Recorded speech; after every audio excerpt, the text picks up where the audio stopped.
This man had been in prison for 30 years. He was even left as an inheritance by a wealthy man to his daughter. John told Laura that her father and he were once like-minded when they were young. Both were heirs to great fortunes, spending their days idly and indulgently. Their only hobby was drinking and having fun, until one day, they were driving home drunk. Out of nowhere, a man suddenly appeared on the road. They couldn't brake in time and ran straight into him. When they got out to check, the man had already stopped breathing. He was dead on the spot. Terrified, the wealthy man didn't want this incident to ruin his future, so he forced John to help bury the body in a remote area. What John didn't expect was that the wealthy man, to keep the secret, knocked him unconscious when he wasn't paying attention and locked him in a cellar. From that moment on, he never saw sunlight again for more than 30 years.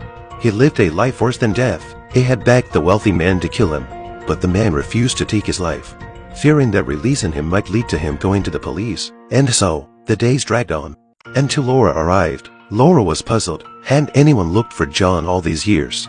John explained that the wealthy man had spread rumors that he had won a fortune gambling and moved abroad. But Laura didn't believe him. In her mind, her father was a refined gentleman, the very image of decency. It was impossible for him to have done such things. John then added that the wealthy man had a mistress and would surely leave her half of his fortune. He even provided her name and address.